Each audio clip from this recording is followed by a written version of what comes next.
જૂનાગઢ ભૂતનાથ મહાદેવ મંદિરના પટાંગણમાં છેલ્લા 7 દિવસથી જૂનાગઢ ભૂતનાથ મહાદેવ મંદિરના મહંત શ્રી મહેશગીરી બાપુની નિષ્ઠામાં એક ભાગવત કથાનું આયોજન કરવામાં આવ્યું હતું. ને આ ભાગવત કથાનું રસપાન શ્રી ડૉક્ટર મહાદેવ પ્રસાદજી દ્વારા આ કથાનું રસપાન કરવામાં આવતું હતું.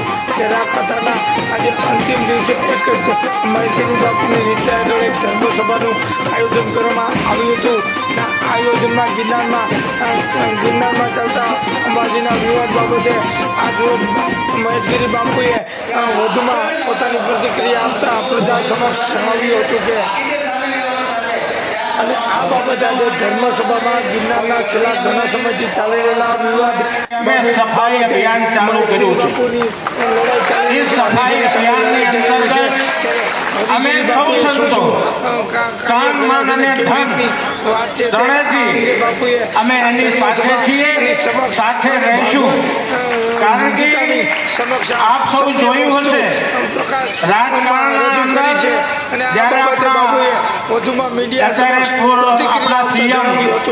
નરેન્દ્રભાઈ અહીંયા ગુજરાતમાંથી જ્યારે આગેવાની લીધી ત્યારે એને દેશની અંદર પરિવર્તન કેટલું કર્યું છે આપ સૌ વાકેફ છો. એ વિષય તરફ ન જતા અમારા મહેશગીરી બાપુ એ પણ દિલ્હીથી આવી રહ્યા છે. એનો ભૂતકાળ તો અહીંયાથી શરૂઆત થઈ છે. એ આપણા જ છે અને આપણાને આપણે જો ખંભે ઉપર ન બેસાડીએ તો આપણે નગુણા કહેવાય, આપણે સૌરાષ્ટ્રવાસી ન કહેવાય. આપણી જે ખુમારી, જે ખંત, જેને વીરતા આપણે અંદર જે લોહીમાં પ્રસરી રહી છે, જેમ આપણે સૌ નરેન્દ્રભાઈને કેન્દ્ર રૂપમાં બેસાડીને આપણે ગુજરાતનું નામ રોશન કર્યું છે, એવી જ રીતે અમારા વડીલ, અમારા પૂર્વ સાંસદ મહેશગીરી બાપુને પણ અમે આ ગુજરાતમાંથી એક જે નવું શંખનાદ ફૂંકવા જઈ રહ્યા છે એને આપ સૌ ખંભે ઉપર બેસાડીને અને એને ખૂબ આપણે દિલ્હીની ગાદીમાંથી આપણને પાછા કદાચ આ માટે ગિરનારીએ બોલાવ્યા. અત્યારની જે મીડિયાના માધ્યમથી જે કાંઈ કાટછાંટ જે કાંઈ વાતો થઈ રહી છે એ નિરર્થક છે ને નિરાધાર છે. સત્યથી વાકેફ બાપુ કરાવશે. માટે આપ સૌ સૌરાષ્ટ્રવાસીઓ, ગુજરાતવાસીઓ, ખાસ કરીને જૂનાગઢનો અમને સંપૂર્ણ ટેકો જોઈએ છે. આપ સૌ સહેમત છો? જય જય ગિરનારી, જય જય ગરવી ગુજરાત, વંદે માતરમ.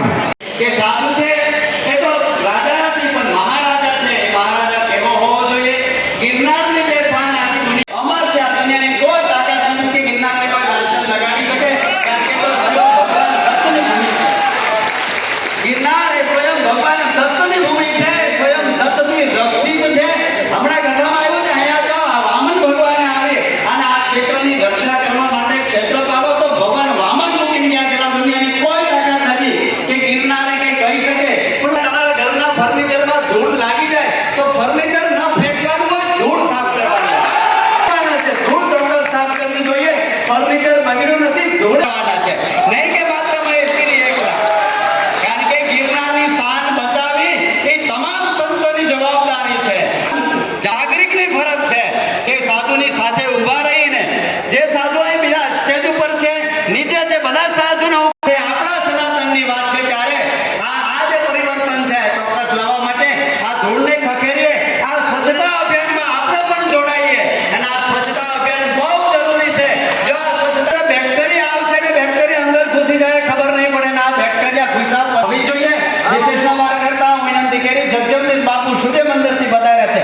પ્રસંગ વચ્ચે 2 મિનિટમાં પોતાનું મંતવ્ય આપશે. જગદંબેશ બાપુ સૂર્ય મંદિર જૂનાગઢ. જય શ્રી રામ.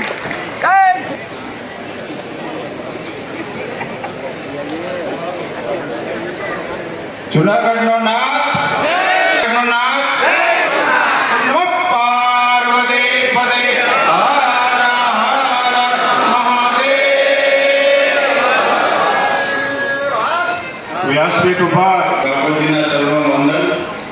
પૂજ્ય મહાદેવ મહેતાજીના ચરણો વંદન. અહીંયા જેના માધ્યમથી આપણે સૌ અને આપણું જૂનાગઢ કહેવાય ને કે જેને એક કાકણે બાંધી છે એવા પૂજ્ય મહેશગીરી બાપુ. અને ખાસ તો હમણાં જ મહાદેવગીરી બાપુએ જે વાત કરી એની અંદર એક ઉમેરો એ કરું કે સનાતનની જ્યોત પ્રજ્વલિત તો છે જ. આપ સૌ દીવા કરતા હોય અને એની ઉપર થોડી મસ જામે, એને થોડી ખંકોળવી પડે. એમ આજે મહેશગીરી બાપુ એ સનાતનની જે જ્યોત છે એને અમે વર્ષોથી મહેશગીરી બાપુને તો હું જ્યારે તે ચેતના અને યોગની જે પદ્ધતિઓની સાથે સંકળાયેલો છે અને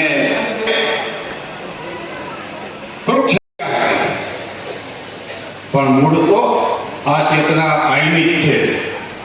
અને એ ગિરનાર ઉપરથી આજે ઉતરી અને આ તળેટીમાંથી અને ઠેઠ નગર સુધી પહોંચી છે. નગરમાં આવવાનું આ ચેતનાઓની પરંપરા ભૂતનાથ એનો ભાવ કે મારો કોઈ સનાતની આની પ્રસાદને લઈને એના જીવનની અંદર તૃપ્તિ થાય. એ સંત કહે છે, સાધુ કહે છે કે કોડિયાની કાંઈ કરોમાં કોડિયા એટલે હું તો ત્યારે એ ભાવથી બોલું છું કે આ સાધુ સમાજ હોય એ ઉદાસીન હોય યા કોઈ પણ ફળદર્શન હોય એની કાંઈ કરો નહીં, એના પ્રકાશે આંજવાળે જીવો. આ મારો સાધુ જીનો જીવો એટલે બાપ જય વિનાની દેશા. જય ભૂતનાથ. ઘણા લોકો એ વાતો કરતા હતા, સાધુ કેમ ચૂપ છે, સાધુ કેમ ચૂપ છે, કેમ બોલતા નથી. આનો સાધુ એ સહનશીલ ચોક્કસ છે પણ દુર્બળ જરાય નથી. શિશુપાલે જ્યારે કૃષ્ણ સામે પડકાર ફેંક્યો અને કૃષ્ણ મંદમન હાસ્યમાં બેઠા છે અને શિશુપાલે 100 ગાળો દીધી છે. આ કથાની તમે બધા વાકેફ છો. 100 ગાળો દીધી, બધા ઉકલાવી ગયા. કૃષ્ણને કીધું કેમ શાંત કરો, કેમ પડકાર કરો, પોતાનું હાસ્ય ન ગુમાવ્યું. અને કૃષ્ણએ કીધું મને એકસો એક પૂરી તો થવા દો. હું હો કેનું ખાવા માંડ્યો, પ્રતિબંધ ઉપર છે. ત્યારે આ જે કૃષ્ણ ભગવાન જે કૃષ્ણ એક રચને આંગળે ગોવર્ધન ઉપાડ પોતાના પ્રસંગોથી પોતાનું મંતવ્ય રજૂ કરશે. રામાનંદજી મહારાજ 2 મિનિટમાં પોતાનું વક્તવ્ય પૂરું કરે. રામાનંદજી મહારાજ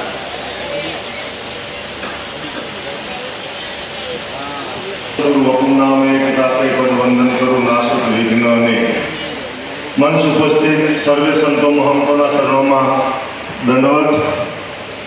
મહેશગીરી બાપુને એક કાવ્યથી આપણી કહેવત છે, દીવાની દાજે જો કોડિયાને કોઈ બટકા ભરવા આવતા હોય ને તો એને પછી આપણે સમજાવાય જોઈએ, બરોબર? કારણ કે भगवान शांति दूत बनी गयो था. 5 गाम पांडव को दीजिए, बाकी सब राज तुम्हारो. दुर्योधन मानी जा बात मारो. 5 જ ગામ નો સમજો, બરોબર? એમ અમે ખાલી એટલું જ કહી છે કે જુનાગઢને કાંઈ ન થવા દેતા. બાકી છે ને જુનાગઢને જો કાંઈ થાય તો સૌરાષ્ટ્રભરના સાધુ જુનાગઢમાં આવી અને મહેશગીરી બાપુને હારે કાયમ સળી મહેશગીરી બાપુને ખંભે ઓલી નથી રાખવાની, અમારે ખંભે રાખવાની છે. આટલું બોલી મારી વાણીને વિરામ આપું. બોલો રામचंद्र भगवान की. दत्त कुशे दिगंबरा जोगी के जड़ाधार खरा संपूर्ण कापड़ी आगे कौन अवतार. मैं सत्संगी श्री राम का अनवोर कुल नाय. सूरज रथ में भमरो विंधो हूँ रामचंद्र नो शोभाय. भगवान राम ने लक्ष्मण पण गिरनाરની અહીંયા આવેલા છે, પરબે આવેલા છે. એટલે ખટ દર્શન સાધુઓને વિનંતી કરું છું સર્વેને કે જ્યારે જુનાગઢમાં કાંક થાય ત્યારે હંધાય સાધુ સંતોને અહીંયા આવવું એ આપણી ફરજ બને છે. આટલું બોલી મારી વાણીને વિરામ આપું. બોલો રામચંદ્ર ભગવાન કી. પણ એનું વ્યક્તિત્વ નથી એટલે આજે એની કોઈ ગણના બધા મારવા માટે તૈયાર છે. એમ જ્યારે તમારું વ્યક્તિત્વ તૈયાર થશે તો જ તમારા અસ્તિત્વની કિંમત છે. જો તમારું વ્યક્તિત્વ નહીં હોય તો તમારું અસ્તિત્વ પણ નથી. એટલે આ સાથે જ હું વિનંતી કરીશ અમારે શિવનિકેતન આશ્રમથી દલપત સ્વામીજી મહારાજ મંગલ ઉદ્ધવ સાથે 2 મિનિટમાં. એટલે એણે સંકલ્પ કર્યો કે એકો હમ બહુશ્યામ પ્રજાએ, હું એક છું તે અનંત રૂપે થાવ. એમાંથી સૃષ્ટિ ઉત્પન્ન થઈ. અત્યારનું વિજ્ઞાન એમ કે છે, ડાર્વિન થઈ ગયા, ઉત્ક્રાંતિવાદનો સિદ્ધાંત જેણે સમજાવ્યો કે ઉત્ક્રાંતિ થતાં થતાં વાંદરોને છેલ્લે માણસ થયો. માણસ થયા પછી એ એમ કહે છે કે વાંદરામાંથી માણસ થયો. માણસ થયા પછી જરૂર પડી ધર્મની. ધર્મ એટલે શું? પહેલાં એ સમજવું જોઈએ, દ્વિધાતુમાંથી બનેલો ધર્મ છે. એટલે જરૂર પડી એટલા માટે મહાપુરુષો, આપણા સંતો એ આ કામ હાથ ધર્યું. મૂળ જે પ્રકૃતિ માણસની જે અજ્ઞાન તરફ જે છે, તમોગુણ તરફ છે, એને વાળવા માટે આ બધા આયોજનો છે. આ આયોજનો શું કામ છે? એ એક ઉત્ક્રાંતિવાદનો સિદ્ધાંત આપ્યો ડાર્વિને. એણે કહ્યું કે ડાર્વિને એમ કહ્યું કે એણે કહ્યું કે આ જે અહીંયા પધારેલ બિરાજમાન ભક્તોને મારા ખૂબ ખૂબ ભાવ નમો નારાયણ, વંદનીય પૂજનીય એવા દૂર દૂરથી પધારેલા મહાન સંતો, આ ભૂમિ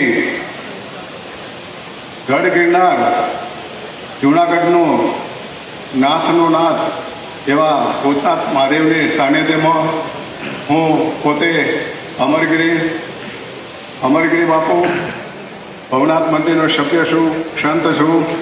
અને હું તો આટલું જ તમામ ભક્તોને વિનંતી કરીશ, તમામ સાધુ સંતોને વિનંતી કરીશ કે આપણા અહીંયા આ ગિરનારમાં ક્ષળો ન પેસે એવું હું સર્વને વિનંતી કરીશ.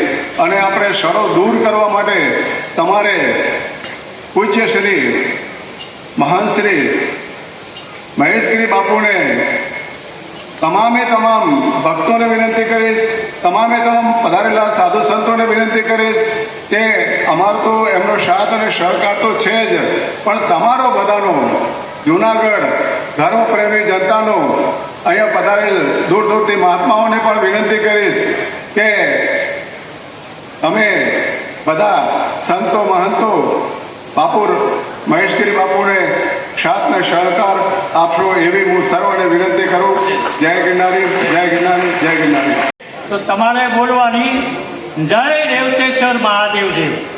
રેવતેશ્વર નામ છે ગિરનારનું, યાદ રાખજો. આ ગંગાજીથી આ હિમાચલનો પણ બાપ છે. બોલો જય ગિરનારી મહારાજ કી જય. બોલો રેવતેશ્વર મહાદેવ કી જય. બોલો રેવતેશ્વર ગિરનારી કી જય. બોલીએ સોમનાથ મહાદેવ કી જય. બોલીએ ભૂતનાથ મહાદેવ કી जय। बोले कमंडल कुंड दत्तात्रेय भगवान का महंत श्री अमृतगिरी महाराज की जय।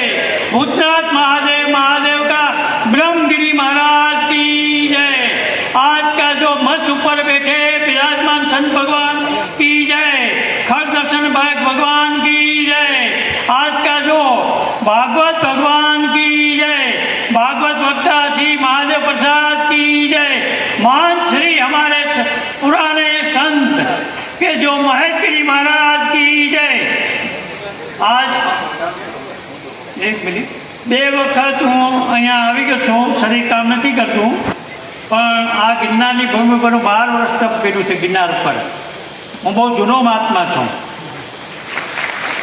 કેમ કે બ્રહ્મગીરી મહારાજ પાસે હું આવતો, રોટી ખાતો, અમૃતગીરી મહારાજ કમરેડ કોને ઉઠતો, ગૌમુખીમાં 12 વર્ષ રહ્યો છું. કે હું જોઉં છું આજે ભૂતનાથ મહાદેવના મહંત શ્રી મહેશગીરી બાપુનું મેં આયોજન જોયું છે તો બહુ ખુશ થયો છું. એટલું આયોજન એ જૂનાગઢમાંથી થયું નથી. આજે મારે હિન્દુ પ્રજાજન જો એક જ ચલતે સંત ભગવાન ખરદર્શન ભગવાન મહંતો સંતો પદ અધિકારીઓને હું વંદન કરું છું.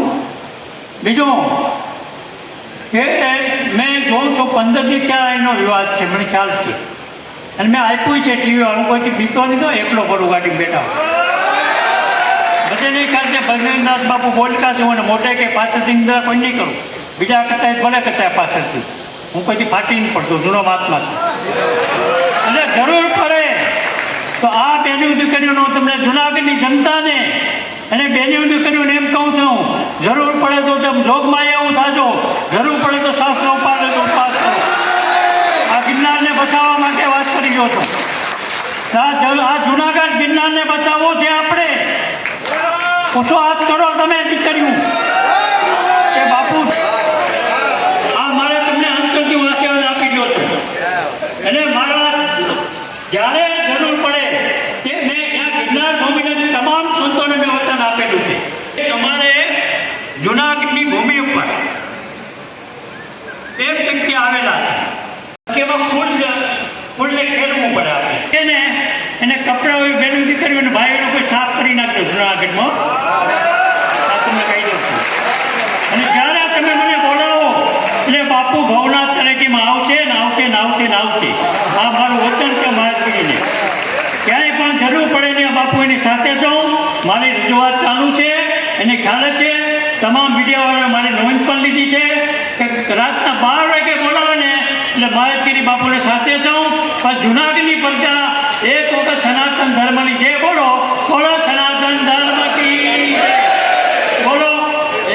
એક વખત વિશ્વાસ કરીને એમ કહી દો કે અમે ભૂતનાથના મહંત મહેશગીરી બાપુની સાથે થઈ. અમે સૌરાષ્ટ્રના સંતોને ક્યારે પડે જરૂર ખડદર્શન ભગવાનને તેના માટે અમે લડશું. એટલું કઈ વિરામ આપું. બોલો ભૂતનાથ મહાદેવ કી જય.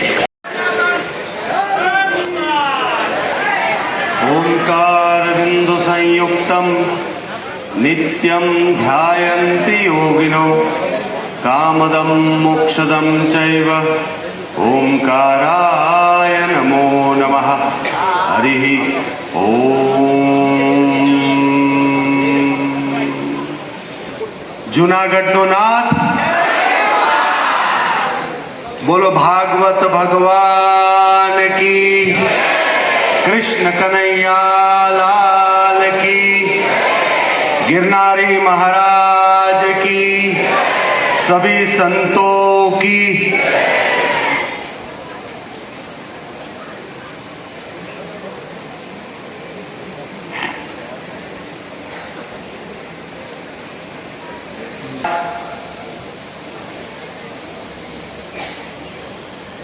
આ ભાગવતના મંચ ઉપર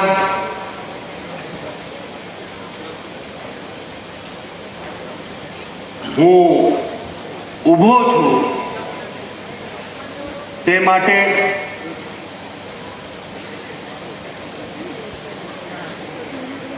એક વાત આપ સૌને કહીશ કે આજે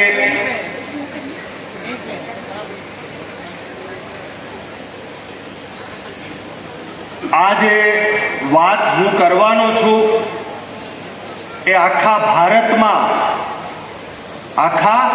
ભારતમાં લાઈવ ચાલી રહી છે.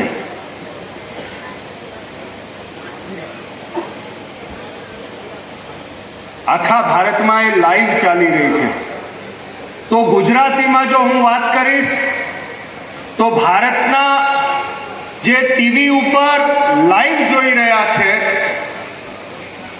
વિશ્વમાં પણ જોઈ રહ્યા છે, અને બધાને ઉત્સુકતા એવી લાગેલી છે કે આ ધર્મસભામાં શું થવાનું છે ને શું વાત થવાની છે. એટલે જો હું ગુજરાતીમાં બોલીશ તો બીજા પ્રાંતના સાધુ સંતો અને બીજા પ્રાંતના ભક્તો સમજી નહીં શકે. એટલા માટે હું આપ સૌની માફી માંગીને ગુજરાતીની જગ્યાએ હિન્દીમાં વાત કરીશ. આપ આજ્ઞા આપો તો. આજ્ઞા છે.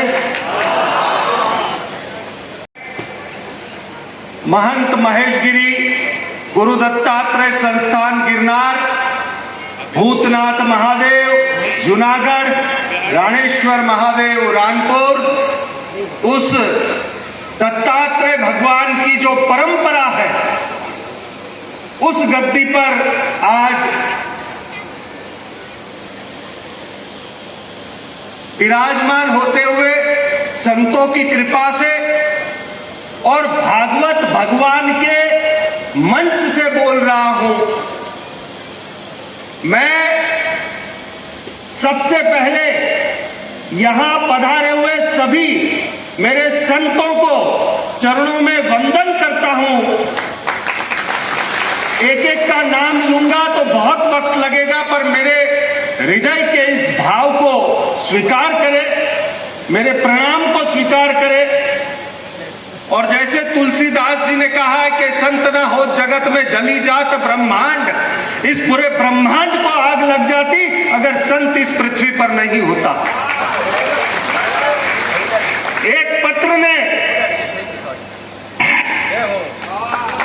बापू के यहाँ उड़ाड़ी दो, थैंक यू, स्वागत। एक पत्रकार ने मुझे पूछा था कि इतने सारे संत हैं तो फिर समाज में इतनी अव्यवस्था और ये सब क्यों है?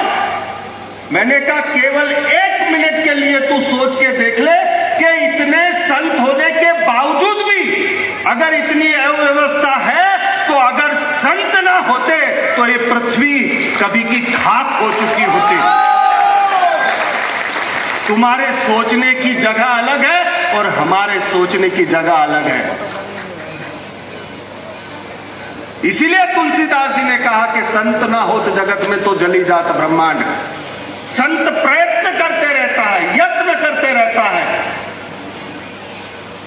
कभी दावा नहीं करता कि ये मैं करके रहूंगा, मैं प्रयत्न करूंगा, मैं सुधारने का प्रयत्न करूंगा। तो ऐसे सभी संत एक झुपड़ी में बैठ के या एक अपने मठ में बैठ के समाज में अपना कार्य कर रहे हैं। ऐसे सभी रमता राम, जोगी, योगी, खड़ दर्शन, काला पीला धोला नीला काला जेने પહેર્યા હોય બધા મારા સનાતની સંતોના ચરણોમાં હું આજે વંદન કરું છું સાહેબ, કેમ કે તમે વાડા પાડ્યા છે, તમે વાડા પાડ્યા છે કે આ સીતારામ સાધુ છે, આ વૈષ્ણવ સાધુ છે ને આ શૈવ સાધુ છે, અને મારા માટે તો હું આ ભાગવતના મંચથી કહું છું, જો આજે હું ખોટું બોલીશ તો મારા માનું દૂધ લાગશે આજે। જો હું આજે ખોટું બોલું તો આ ભાગવત ભગવાન જે સજા આપશે એ સજા લેવા તૈયાર છું।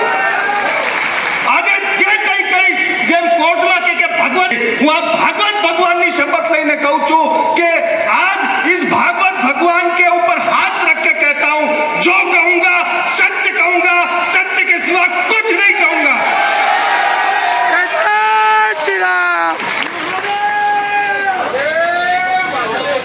આ ભક્તોના ચરણોમાં વંદન કરું છું, આ માતાઓ બહેનોના ચરણોમાં વંદન કરું છું। આજે તમારો દીકરો ભાષામાં કોઈ એવી વાત આવી જાય તો દીકરો સમજીને માફ કરીને મને સાંભળજો, બસ એટલું કહું છું।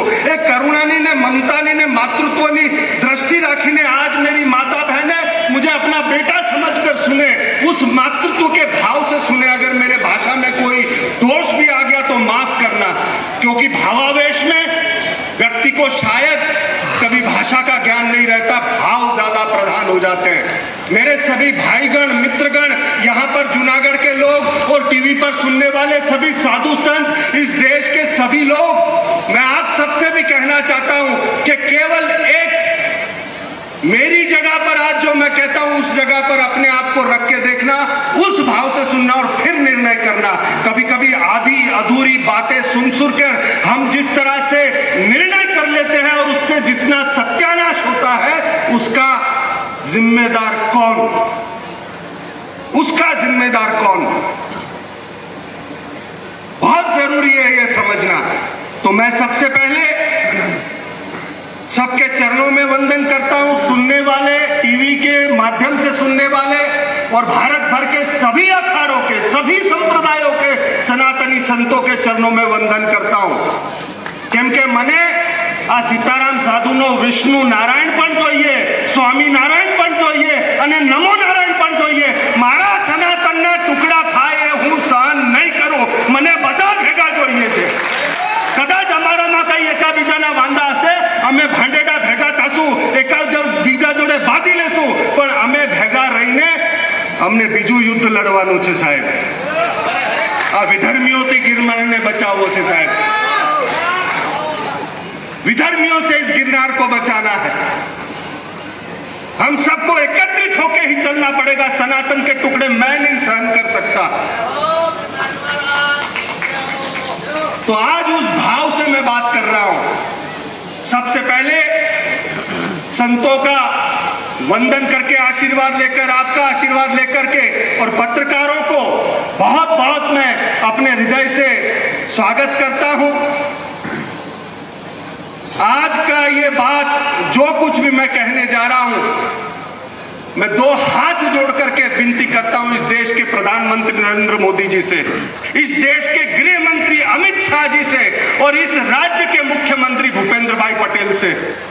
मैं जो कुछ भी कह रहा हूं उसमें मेरा स्वार्थ कुछ भी नहीं है। सभी साधु संतों को, सभी अखाड़े के और सभी संतों को, इस देश के संतों को, कि अब वक्त आ चुका है कि हमें सोचना पड़ेगा और उसके लिए कदम उठाना पड़ेगा। ऐसा वक्त आ चुका है। इसलिए मेरे दो हाथों जोड़कर विनती करता हूं कि आप मुझे धैर्य से सुनना और फिर निर्णय करना। और यदि आपको लगता है कि सत्य है तो बाहर आके अब आपको बोलना पड़ेगा, क्योंकि नहीं बोलोगे तो कभी नहीं बदलेगा, बोलोगे तो अभी से बदलाव शुरू हो जाएगा, परिवर्तन शुरू हो जाएगा। बोलना तो पड़ेगा, बोलना पड़ेगा। तो मैं आपके पत्रकारों के माध्यम से इस देश के प्रधानमंत्री, देश के गृह मंत्री और इस देश के मुख्यमंत्री, उन सबको ये संबोधित कर रहा हूं आज की ये बात, और सभी धर्माचार्यों को भी मैं ये बात संबोधित कर रहा हूं। इस बात को ध्यान में रख करके आगे बढ़ रहा हूं। मैं महेश गिरी, इस पूरे समस्त ब्रह्मांड की शक्तियों को आह्वान करता हूं कि आज इस शरीर का उपयोग करके आप बात कीजिए, ये सत्य है या नहीं। अगर असत्य है तो दंड दीजिए, दंड लेने के लिए भी तैयार हूं। तो मीडिया की बात सबसे पहले कहूंगा। दो तरह की मीडिया होती है साहब, एक खानदानी मीडिया होती है और एक लावारिस मीडिया होती है। एक खानदानी मीडिया, आप देखोगे अखबारों को तो आपको पता चलेगा कि ये खानदानी और ये लावारिस है। क्योंकि खानदानी अखबार पहले तहकीकात करेगा, तपास कर से पहले तहकीकात करेगा, गंभीरता देखेगा, और फिर जो सत्य होगा वो सब कुछ जान करके, देख करके, और उस सत्य को छापेगा, समाज के सामने लाएगा। क्योंकि उसे पता है ये खानदानी अखबार एक बार साख गई तो सब गया। तो खानदानी पत्रकारिता, मैं आज किसी न्यूज चैनल या किसी संस्था का नाम नहीं लूंगा, क्योंकि एक का लूंगा तो दूसरे के लिए वो ठीक नहीं होगा, पर मेरे भाव पहुंच रहे जहां पहुंचने हैं वहां पर। एक खानदानी मीडिया है साहब, जो सत्य को देख करके, सत्य को समझ करके, तहकीकात करके सत्य को सामने रखता है, और इसलिए उनके अखबार या उनका चैनल पीढ़ियों तक चलता है, टिकता है, क्योंकि सत्य के साथ वो चल रहा है। और एक लावारिस मीडिया जिसका कोई माँ बाप नहीं होती, और पहचान बनाने के लिए जैसे पोस्टर चिपकता नहीं तो थूक लगा के चिपकाने का प्रयत्न कूद के मार के करते हैं ना, वैसा एक लावारिस मीडिया। अस्तित्व तो कोई नहीं, पर दिखाना है, सनसनीखेज, यही वो आदमी है। सत्य है तो ठीक है, लेकिन अगर सत्य नहीं है तो उस इंसान के भीतर क्या आप बो रहे हो, उसकी जिम्मेदार कौन रहेगा साहब। जब तिरुपति के वहां पर श्री काची कामाकोटी पीठ के शंकराचार्य जी के ऊपर इतना सब कीचड़ उछाला गया, अंत में सुप्रीम कोर्ट ने उनको निरपराध जाहिर किया, पर इतना सब नुकसान हुआ था, उसका जिम्मेदार कौन जिम्मेदार है उसका। कभी कोई दुश्मनी से भी कीचड़ उछालता है, कभी कोई पैसे की लालच में कीचड़ उछालता है, कभी कोई द्वेष से कीचड़ उछालता है, पर सत्य क्या है ये सुने बगैर, जाने बगैर आप अगर किसी को अपने कोर्ट रूम में, मीडिया के ट्रायल में उतारना चाहते हो तो पहले सत्य तो जानो। मैं धन्यवाद देता हूं उस मीडिया को जो खानदानी है, और मैं धन्यवाद उसको भी देता हूं जो लावारिस है, कि तुम्हारी औकात है उतना तुम आजमा लो। आज तो मेरे कपड़े उतार लो, ये चमड़ी भी उधेड़ के ले लोगे तो भी सत्य नहीं छोड़ूंगा, धर्म नहीं छोड़ूंगा।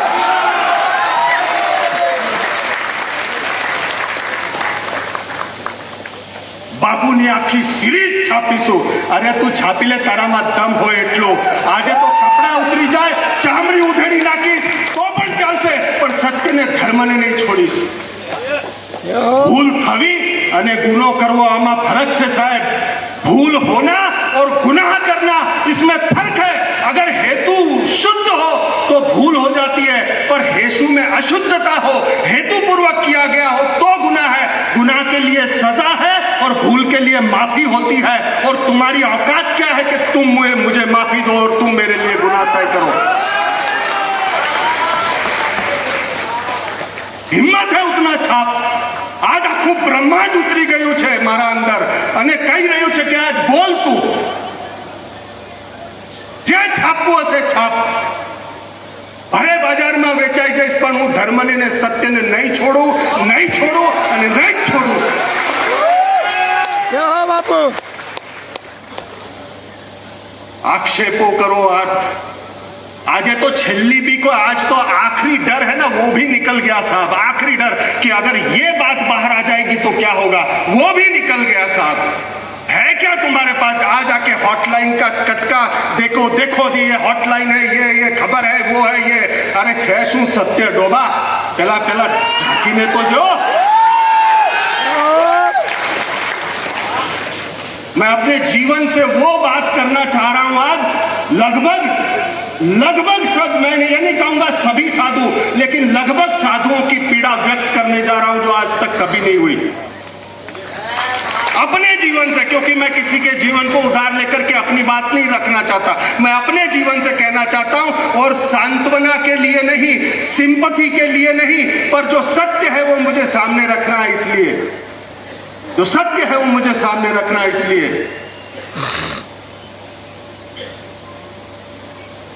कागज लिख के रात भर तैयारी की, पर आज मुझे लगता है इसकी भी जरूरत नहीं, क्योंकि आज ब्रह्मांड ही उतर के बोलना चाहता है. जो होगा देखा जाएगा, जो होगा देखा जाएगा. मैं महेश गिरी, मेरी माँ के कोख से जन्म हुआ मेरी माँ का नाम सरस्वती, मेरे पिता का नाम विष्णु व्यास. नासिक में जन्म हुआ. बचपन से ही संस्कार धर्म के, साधु संतों के, सेवा के, और उस सेवा और धर्म को देख करके भीतर इच्छा हुई. एक जीवानंद करके साधु थे, उनके साथ हिमालय की यात्रा पे निकला. और आज भी वो व्यक्ति जीवंत है, मुंबई में बैठा है. हर पूर्णिमा को पूर्णिमा भरने आता है मंदार महेंद्रले. वो है, जीवित है, साक्षी है. हाजी मलंग पहाड़ के पीछे एक बहुत बड़े सिद्ध संत रहते थे, उनके पास वो ले गए और कहा कि हिमालय जा रहे हो. हमने कहा हाँ. तो कहा हिमालय तुम्हारे लिए गिरनार में प्रतीक्षा हो रही है. वो साक्षी है वो व्यक्ति, आज भी तुम्हारे लिए गिरनार में प्रतीक्षा हो रही है, तुमको गिरनार जाना है. छोटा, बहुत कच्ची उम्र थी साहब मेरी, कच्ची उम्र. 16-17 साल का था मैं. क्या पता होता है उस बालक को, इतना कुछ नहीं पता होता साहब. आपके बच्चे भी कभी कोई गलतियां करते हैं ना, तो कच्ची उम्र है, उसको सिखाने वाला कोई नहीं है साहब, उसे बताने वाला कोई नहीं कि ये गलत है और ये सही है. क्योंकि माँ बाप को ही पता नहीं है तो बच्चे को क्या बताएंगे. अब वहां से निकला, गिरनार आया. गिरनार पे सभी जो घर छोड़ करके आते थे, कमंडल कुंड दत्तात्रेय, धूनाक दत्तात्रेय की गद्दी, उसका वारसदार है समझ लो. जितने भी साधु संत दिख रहे लगभग सभी कमंडल कुंड दत्तात्रेय संस्था में सेवा करके और साधु बने. घर छोड़ के आने के बाद एक ही आसरा होता था, तो वहां गया और वहां पर पीठाधीश अमृतगिरी बापू, एक औलिया फकीर, जो बातें इन्होंने बताई कि बीमार वो खुद पड़ते थे, इंजेक्शन हम लेते थे, दवा हम लेते थे. रानपुर वाले बैठे साक्षी है यहाँ पर. मेरा पूरा गांव रानपुर पूरा साक्षी है. मेरे एक एक जीवन के एक एक क्षण को उसने देखा हुआ है. 28-30 साल से ये जिसकी रोटी खा रहा हूं, लुआना परिवार से, ये माँ नैना बा, दिनेश भाई, गुनाह किया है तो पूछ लो, उस परिवार को जाके पूछ लो. 28 साल से रोटी खिला रही है हमको ये परिवार। गिरनार पर आया, गिरनार पर आकर के जैसे ही बापू को मिला, कहा इतनी देर क्यों लगा दी, और सच में ऐसा लगा कि कोई प्रतीक्षा कर रहा था ये। और वहां पर सेवा का मंत्र बापू ने दिया, और दूसरा कहा कि पाखंड मत करना, पाखंड नहीं करना और सेवा करना। रामानंद गिरी बापू इधर बैठे, एक ही बात वो हमेशा बोलते रामानंद गिरी जी के, बापू एक ज बात करता, पाखंड नहीं करवानो भाई, पाखंड नहीं करवानो। दो मंत्र मिले, एक सेवा निस्वार्थ, जो आए उसको रोटी खिलाओ, और दूसरा पाखंड नहीं करना। बस इस मंत्र को लेकर के सेवा कर रहा था। और तुम लोगों को क्या पता साहब, जरा आकर के देखो, और अभी का गिरनार और पहले का 25-30 साल पहले का गिरनार, लाइट नहीं, पानी नहीं, 10,000 सीढ़ी चढ़ के सब सामान चढ़ता है आज भी। और मैं स्वयं 14 साल ऊपर अखंड रहा हूं, पुराने लोग ये जानते हैं, गिरनार में 14 साल अखंड रहा हूं ऊपर। पुराने लोगों को पूछ लो, हमारा दिल्ली थी आईवन चालू થઈ ગયો, અલ્યા ડોબા।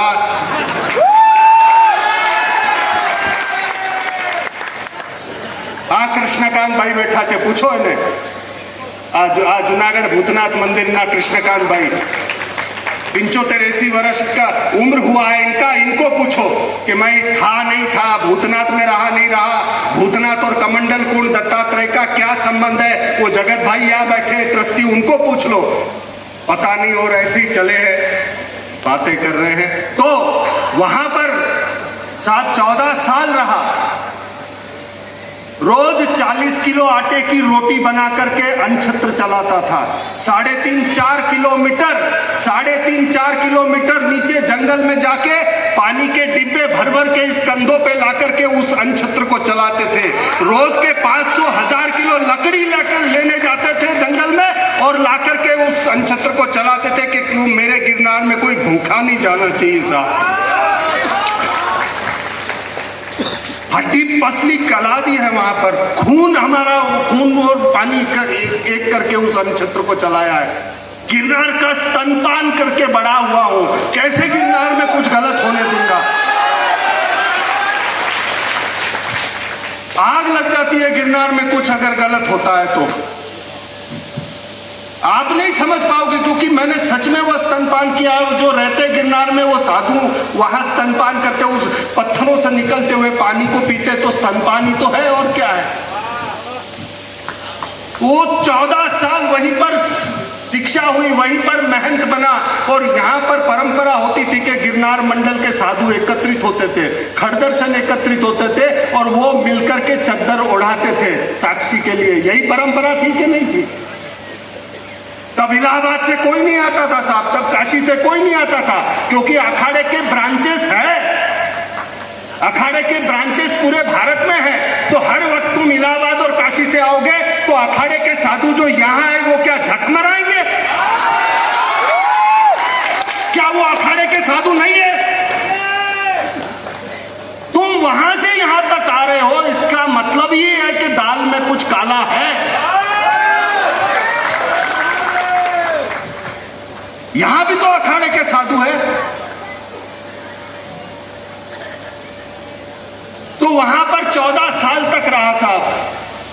अब एक आप ये भाव देख लो कि 16-17 साल का बच्चा अपना घर छोड़ के आया है, जिसे ये तक नहीं पता कि दुनियादारी होती क्या है, व्यवहार होता क्या है, संबंध होते क्या है, कुछ नहीं पता। और वो लड़का गिरनार में यहां पर साधु बनता है साहब।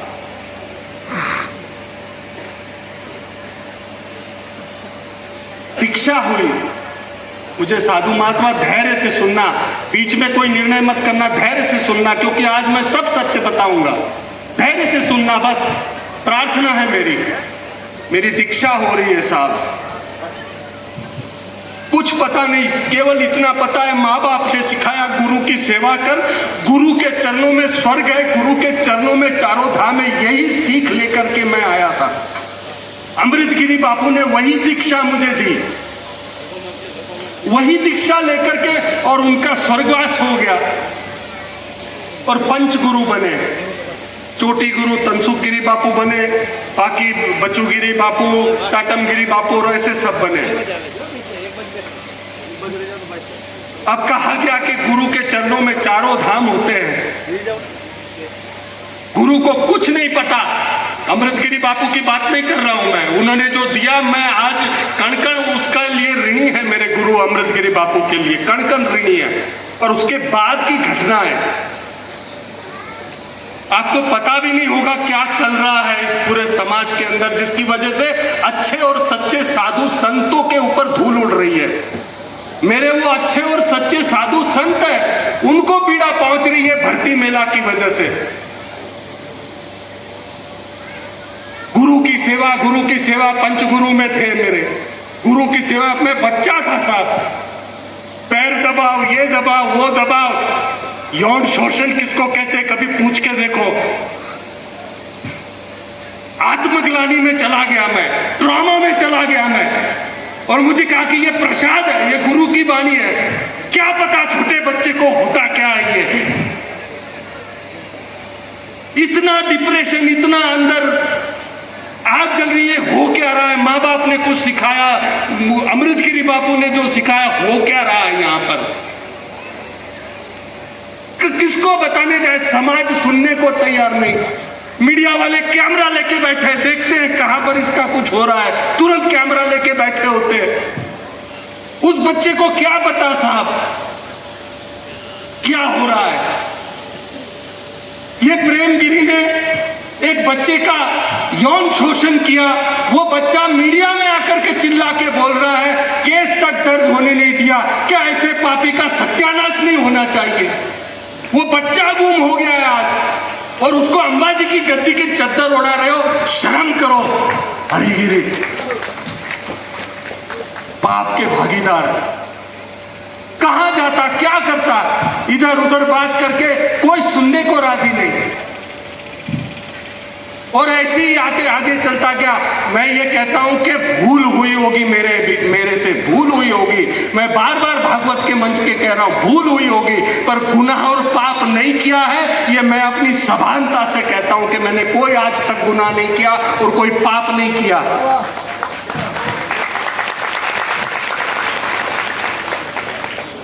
ना गुरु को कोई ज्ञान है, चेले को क्या खाक बताएगा। भर्ती मेला चालू कर दिया। एक छोटा बच्चे को आप बना देते हो चेला, कुछ पता नहीं है उसको। उसके अंदर ये आज काम वासना की बातें कर रहे थे महादेव प्रसाद जी व्यासपीठ थे, उसके भीतर काम वासना उठ रही है। उसको बोल रहे नहीं, दबा, ब्रह्मचर्य ब्रह्मचर्य ब्रह्मचर्य, लंगोट टाइट कर, लंगोट टाइट। अरे क्या खाक लंगोट टाइट करेगा? जो हो रहा है उसको कहां पर लेकर के जाए? वो जो उसके अंदर हो रहा है उसको उर्दूगामी कैसे बनाए, सिखाएगा कौन? या तो तुम स्वीकार करो कि तुम्हें कुछ नहीं आता, तो ये मुंडना बंद करो, चोटी काटना बंद करो। उसे कौन बताएगा कि इसको उर्दूगामी कैसे किया जाता है?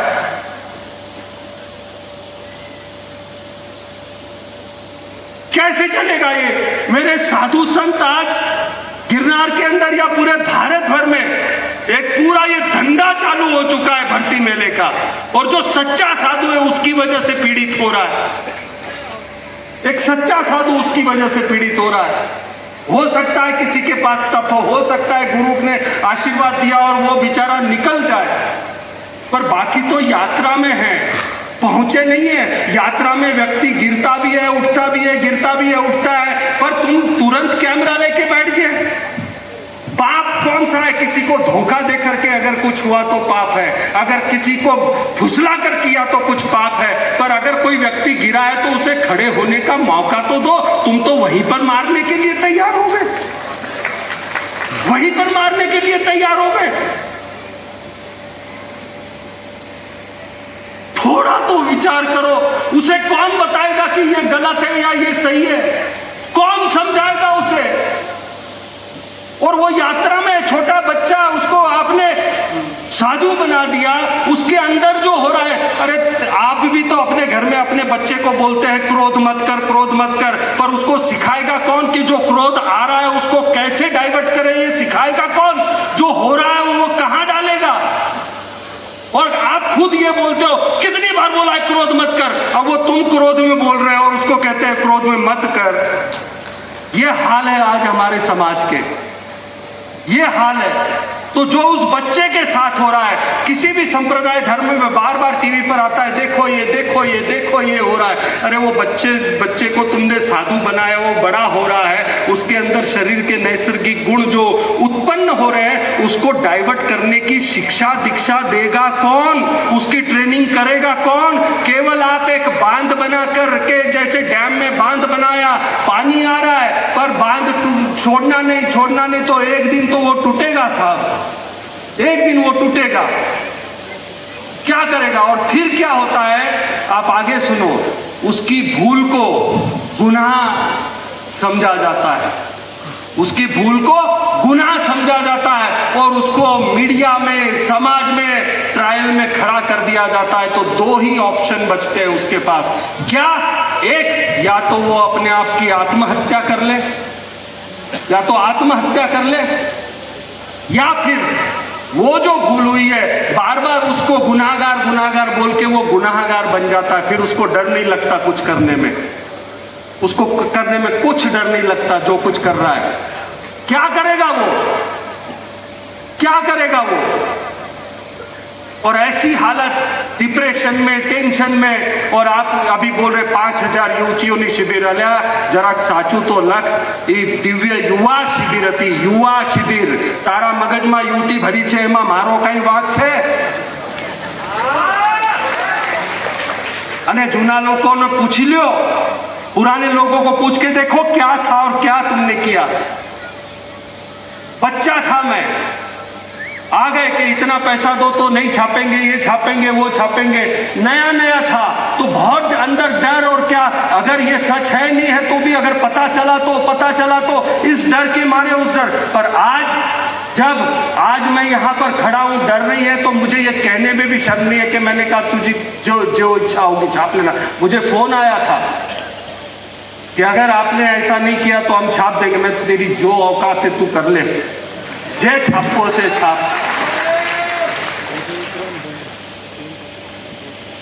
एक आखिरी डर है कि ये पता चलेगा तो क्या होगा, वो भी अगर निकल चुका है तो तू क्या छापेगा भाई।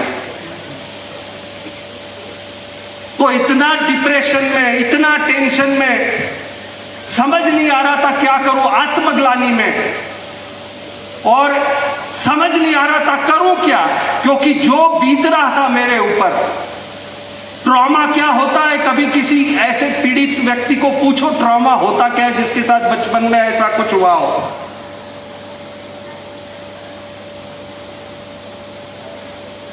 आप उस गंभीरता को समझ के देखो मेरी जगह पर या उन बच्चों के जगह पर अपने आप को रख करके देखो जिसके साथ वो यौन शोषण के हरकतें हुई हो, कि उसके मानस पटल पे क्या बीत रही होती है।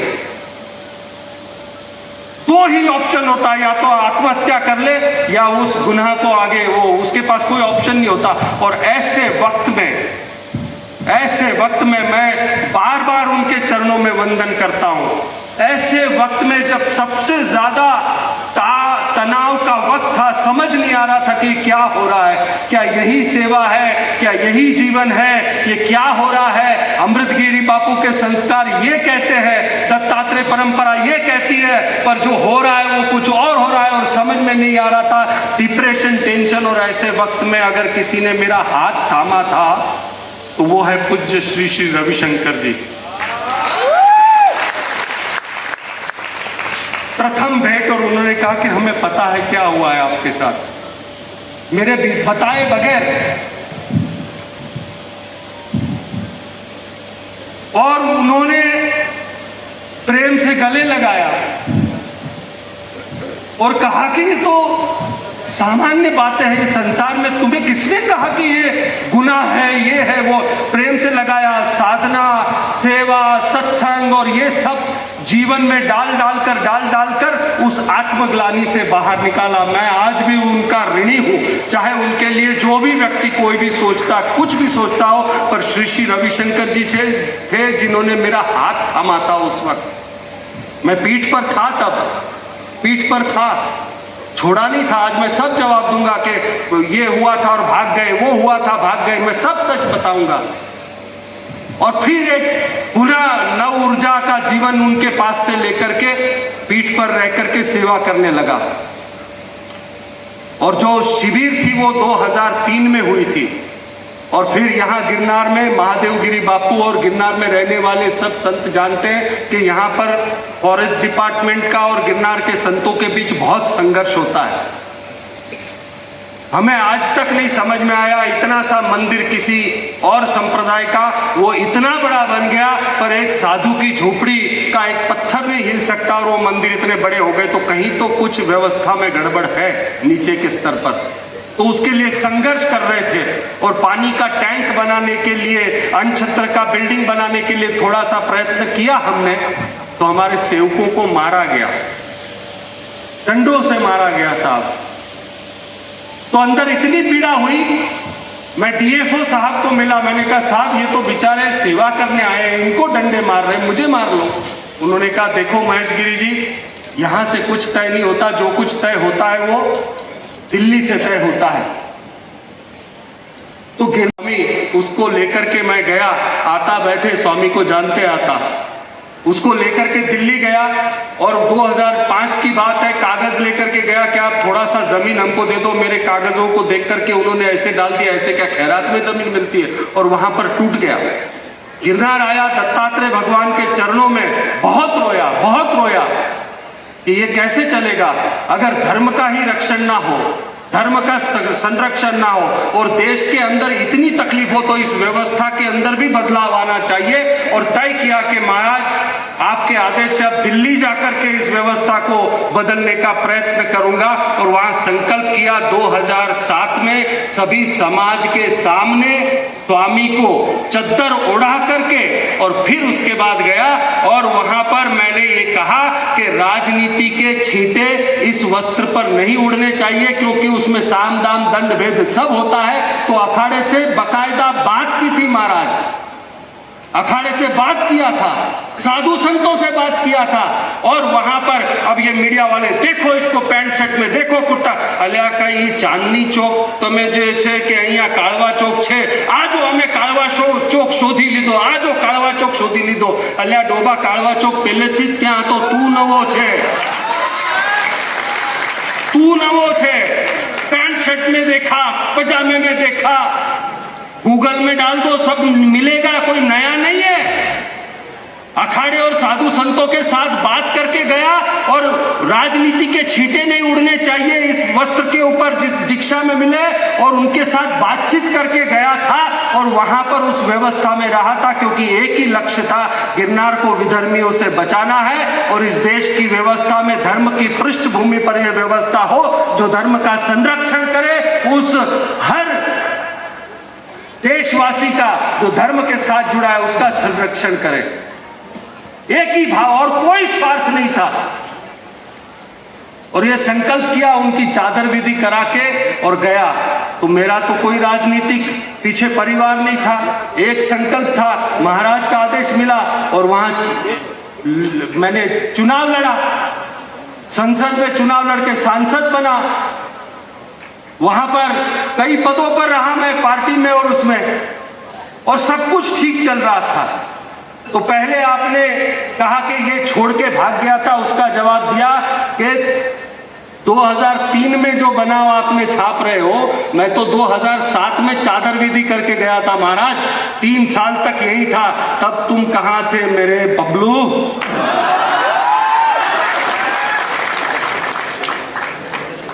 अधूरी जानकारी के साथ थूक लगाकर चिपका रहे हो। 2007 में गया था, उसके बाद वहां रहा, क्या क्या किया वो गूगल पे आपको मिलेगा, उसमें मुझे नहीं जाना है। पर एक ही ध्येय था, धर्म को नहीं छोड़ूंगा, और धर्म की पृष्ठभूमि से जो होगा वो करूंगा। और करते करते करते यहां पर स्वामी को इसलिए बनाया था महाराज, क्योंकि उसमें इतने ही अवगुण थे, पर एक गुण था कि वो गिरनार कभी बेच नहीं सकता साहब, चाहे जो कुछ भी करना पड़े। और उसके लिए साक्षी आप है सब, कि लड़ा है वो, उस गिरनार के लिए लड़ा है। और कोरोना में अचानक उसका देहांत हो गया। कोरोना में अचानक उसका देहांत हो गया। और यहां पर 80 साल के मेरे गुरु भाई के शिष्य वसंत गिरी, 80 साल की उम्र। तो हमारे परंपरा में मैं सुक्खड़ हूं साहब, मैं सुक्खड़ साधु हूं, दशनाम सन्यासी का। तो मुझे तो सभी अखाड़े लगते हैं, सभी सन्यासियों का ब्राह्मण हूं मैं सुक्खड़ हूं। और उसकी जगह खाने के लिए तुम हरिगिरी प्रेमगिरी मिलके आ रहे हो, एक ब्राह्मण की जगह। तो तुम्हारे जैसा सत्यानाश देखो कैसे विनाश काले विपरीत बुद्धि। और सुक्खड़ साधु, तो मेरी सुक्खड़ परंपरा में मेरे अलावा कोई और बचा नहीं था हमारी परंपरा, हमारे मठ में। तो बहुत बड़ा धर्म संकट आ गया था कि वो दिल्ली रहे या गद्दी को संभाले। संतों के फोन आए थे, इसकी पूछो महादेवगिरी के गुरुजी को कितने फोन किए कि अगर आके गद्दी नहीं संभाली तो दिक्कत हो जाएगी। तो धर्म संकट था, ये संभाले वो संभाले। लेकिन हजारों साल की परंपरा को पहले रख करके फिर से यहाँ आया। और आपको बता दूं, यही गिरनार मंडल आया। और ये जो आज हरिगिरी प्रेमगिरी कहते हैं कि तुम ये हो गए थे, या आचार्य कह रहे थे कि छोड़ के चले गए थे, ये है। तो आपको बता दूं, गिरनार मंडल भी साक्षी है। फिर से चादर विधि रानपुर में मेरी हुई, और चादर विधि होने के बाद 1-1 लाख रुपए की दक्षिणा हरिगिरी प्रेमगिरी लिया और उन्होंने चादर उड़ाई थी। उन्होंने खुद चादर उड़ाई थी, उसके वीडियो और फोटो भी मैं सामने रखूंगा। तुम बच नहीं सकते हरिगिरी और प्रेमगिरी। जो पाप किया है वो पाप चिल्ला चिल्ला के तुमको यहां लेकर के आएंगे। बाकी सब जगह पाप किया, मां गिरनार में पाप किया ना, तुमको छोड़ेगा नहीं है गिरनारी, इतना याद रखो तुम। तो सबने मिलकर के चादर विधि की, और चादर विधि करने के बाद फिर से शुरू हुआ। और जो मेरे चोटी गुरु थे तनसुख गिरी जी महाराज, वो भी उसमें थे, उन्होंने चादर उड़ाई। तो आप कहते हो कि अब आपके गुरुजी को, पहले भी मेरे को उन्होंने ही चोटी काटी थी, आज भी उन्होंने ही चादर उड़ाई। तो तुम पूछने वाले कौन होते हो भाई? चादर उड़ाई और फिर से गद्दी संभाली, और एक ही मंत्र, रोटलो ने ओटलो, रोटी खिलाओ, धर्म का प्रचार करो, धर्म का रक्षण करो। और इसी बात को लेकर के आगे चलता रहा। और फिर यहां पर ये सब कांड देख करके अंदर पीड़ा हुई। और हद तो तब हो गई साहब कि भवनाथ मंदिर में जो परंपराएं थी वो टूटी, गिरनार में परिक्रमा की परंपराएं थी वो टूटी। परिक्रमा देव उठनी एकादशी को शुरू होती है, और नारियल कहां से फूटता है, कब फूटता है, यात्रा कब शुरू की जाती है। अब अगर मैं ये कहूं कि दिवाली कार्तिकी अमावस्या जो होती है उस वक्त अगर दिवाली होती है, तो अगर कुछ लोगों की इच्छा हो जाए कि नहीं दिवाली तब नहीं मनाना चाहिए, नवरात्रि में मनानी चाहिए, तो होना चाहिए या नहीं होना चाहिए? तो परिक्रमा जिस वक्त शुरू होती उसी वक्त शुरू होनी चाहिए। उसका विरोध करना क्या विवाद है? अगर गलत हो रहा है तो उसका विरोध करना पड़ेगा। तनसुख गिरी महाराज जी और गणपत गिरी जी महाराज जी, अंबाजी के 2 पीर, छोटे पीर यहां पर बैठे हैं, ये बैठे, और बड़े पीर का देहांत हो गया। इलाहाबाद और काशी से दौड़ के आए। अरे यहां उनके साथ रहने वाले जो लोग हैं उनके साथ मिलकर के, स्थानिक संतों के साथ मिलके, अखाड़े के जो स्थानिक संत है वो कोई बाहर के तो नहीं है, अखाड़े के स्थानिक संत है, उन सब मिलकर के तय करेंगे। तुम वहां से दौड़ के आ रहे हो, प्रेमगिरी की चक्कर करवा रहे हो। और मीडिया के कुछ लोग महेश गिरी को गद्दी चाहिए। मैं पहले दिन से कह रहा हूं और आज भी कहता हूं, पहले दिन से कह रहा हूं और आज भी कहता हूं, मीडिया के सामने कहता हूं, ना पहले दिन मैंने तय किया था कि मुझे भवनाथ की गद्दी चाहिए या अंबाजी की गद्दी चाहिए, ना अभी तक मैंने तय किया है कि मैं भवनाथ की गद्दी लूंगा या अंबाजी की गद्दी लूंगा। मैंने कभी नहीं कहा कि मैं गद्दी पर बैठना चाहता हूं।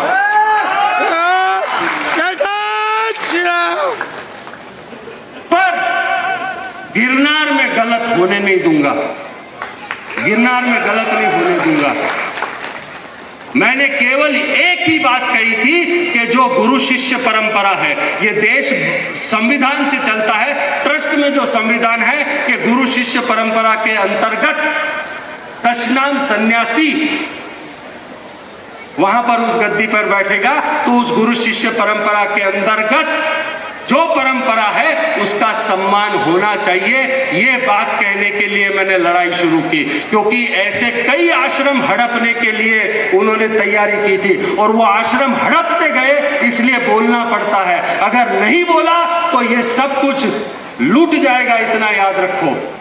धर्म के अंदर भ्रष्ट व्यवस्थाएं जो हो रही, आज भर्ती मेला चालू हो गया साहब, भर्ती मेला। रात को आया सुबह मुड़ दिया, रात को आया सुबह मुड़ दिया, और उसकी वजह से सच्चे साधु जो है वो पीड़ित हो रहे हैं। कहीं पर किसी जगह पर मुजरा चल रहा है, शिवरात्रि के मेले के एक राउटी में मुजरा चल रहा था, उसका जिम्मेदार कौन? मुझे गिरनार के अंदर आज मेरी बहन बेटी जाती है तो डर लगता है, क्योंकि भगवे में टुन्न होके दारू पी के पड़े हुए रहते हैं।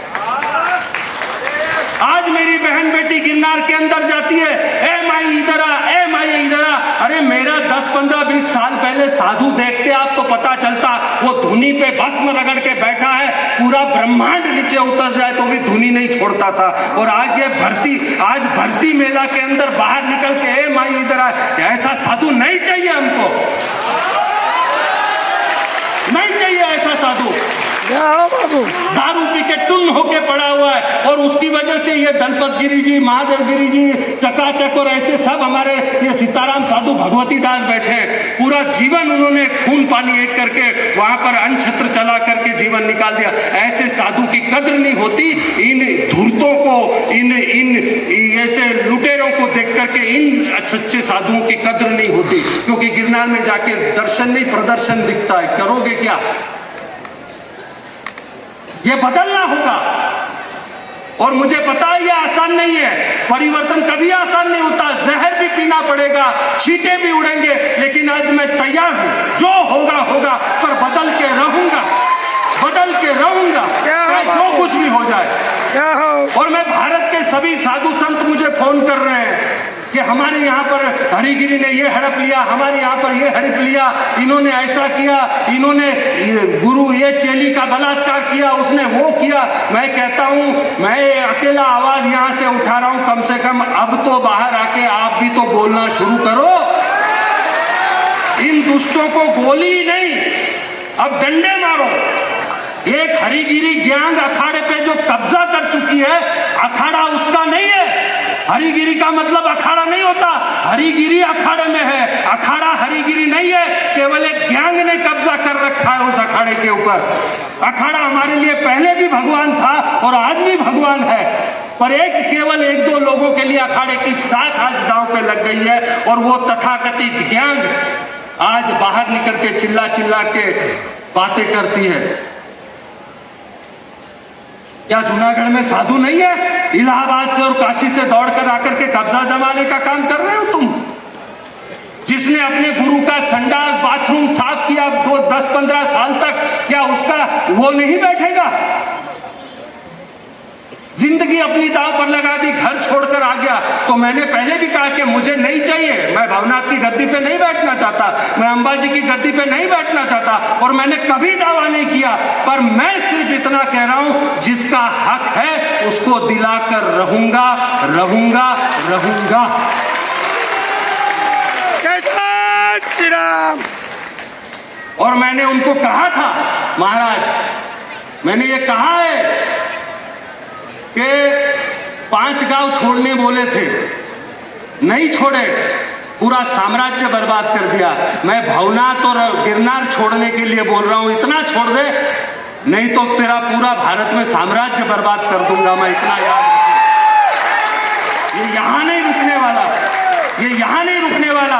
जूनागढ़ तो शुरुआत है साहब, पूरे भारत में भ्रमण करके हम इस ज्योत को जगाएंगे और एक सनातन विशुद्ध धर्म जो उसको स्थापित करेंगे। धर्म कभी नहीं बदलता, व्यवस्था भ्रष्ट होती है। जैसे इन्होंने कहा कि वातावरण भ्रष्ट होता है, धर्म कभी नहीं भ्रष्ट होता। धर्म तो वैसा ही है, पर कुछ दूषित लोगों ने आकर के इसको भ्रष्ट कर दिया है। कुछ दूषित लोगों ने आके भ्रष्ट किया, ये बदलना चाहिए। और ऐसे ही धर्म की जोत जगाने के लिए हम निकल पड़े हैं और हमें केवल चाहिए तो आप सबका आशीर्वाद, आप सबका साथ। ये मेरे साधु कहते हैं हम त्याग पत्र देने के लिए तैयार हैं। अरे ऐसे नपुंसकों के लिए त्याग पत्र नहीं देते, उनकी छाती पर बैठ करके बोलना चाहिए तू दुष्ट है और तेरा विनाश करूंगा। त्याग पत्र क्यों देना है? और मैं आपको कहूंगा कि सत्य जब तक पूरा नहीं जानो तब तक कोई निर्णय मत लेना, क्योंकि कभी कभी अधूरा सत्य भी खतरनाक होता है साहब। मुझे नहीं लगता कि इससे ज्यादा मुझे कुछ कहना चाहिए, पर भागवत भगवान की साक्षी में जो कुछ भी मैंने कहा है सत्य कहा है। मीडिया को अगर कुछ प्रश्न है तो लिख करके भेजे, आज उस हर प्रश्न का जवाब देने के लिए मैं खड़ा हूं। जो भी आपके पास प्रश्न होंगे मुझे कोई दिक्कत नहीं है, पर मैं इतना ही आग्रह करूंगा, सत्य छापना साहब, सत्य छापना। और भागवत भगवान को मैं हृदय से वंदन करता हूं, महादेव प्रसाद जी भागवत भगवान को।